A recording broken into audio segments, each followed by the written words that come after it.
Sir, একটা প্রশ্ন করতে পারি? হ্যাঁ, করুন। বলছি, ছোট বাচ্চাকে মোবাইল দেখানো ঠিক? ছোট বাচ্চাকে মোবাইল দেখানো একদম ঠিক নয়। কারণ ছোট বাচ্চাকে যখনই আমরা মোবাইল ফোন দেখাই, তাদের ব্রেনটা না খুব চঞ্চল হয়ে পড়ে।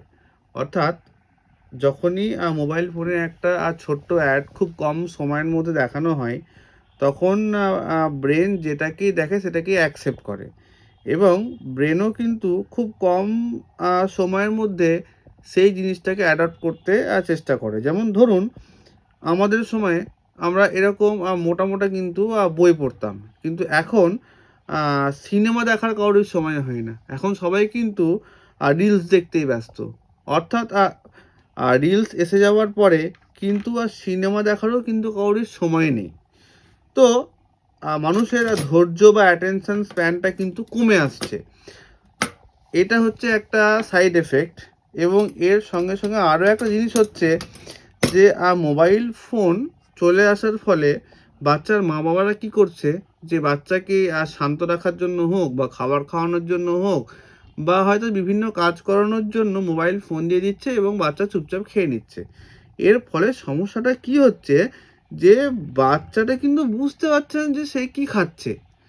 সে কিন্তু গবাগপ খেয়ে যাচ্ছে, কিন্তু সে আরশোলা মাখানো খাচ্ছে নাকি ইঁদুর মাখানো খাচ্ছে সেটা সে কিন্তু বুঝতে পারছে না। এবার হিসাব মতো যখন ছোটবেলায় ঠাকুমারা কোলে করে নিয়ে ঘুরতো, তখন দেখিয়ে দেখিয়ে বলতো যে এইটা আপেল বাবু, তুমি আপেল খাবে, এটা ডিম বাবু, তুমি ডিম খাবে, ডিম সাদা রঙের, ডিমটা গোল। এখন সেই সব বলার কোনো সময় নেই। এখন জাস্ট বাচ্চাকে খাইয়ে দিয়ে কত তাড়াতাড়ি একটা এপিসোডকে আমি কমপ্লিট করতে পারবো, সেইটুকুই এখন কিন্তু মা বাবারা বেশি পরিমাণে দেখে। সো বিষয়টা হচ্ছে এটাই, যে আপনারা মোবাইল ফোন দেখিয়ে বাচ্চাকে খাওয়ানো বা যে কোনো অ্যাক্টিভিটি করানো কিন্তু বন্ধ করুন। নাহলে কিন্তু বাচ্চা মোবাইল ফোনের প্রতি এতটা অ্যাডিক্টেড হয়ে যাবে যে একটা সময় কিন্তু ওই মোবাইল ফোন ছাড়া বাচ্চা আর কিছু করতে চাইবে না। তখন কিন্তু খুব মুশকিলের মধ্যে আপনাদেরকেই পড়তে হবে। এবং মোবাইল ফোন থেকে যে মানে রেটা আসে, সেই রেটা কিন্তু চোখের জন্য প্রচণ্ড ক্ষতিকারক। তো আমরা এই ভিডিও থেকে অনেকগুলো কথাই হয়তো জানতে পারলাম, বোঝা গেল কি বললাম। হ্যাঁ, তাহলে এই জিনিসগুলো বাড়ির মধ্যে ফলো করুন। এবং মোবাইল ফোন কিন্তু একদম নয়, যখন বাচ্চা সামনে আছে মোবাইল ফোন ব্যবহার করবেন না। বাচ্চা ঘুমিয়ে যাওয়ার পরে মোবাইল ফোন করুন।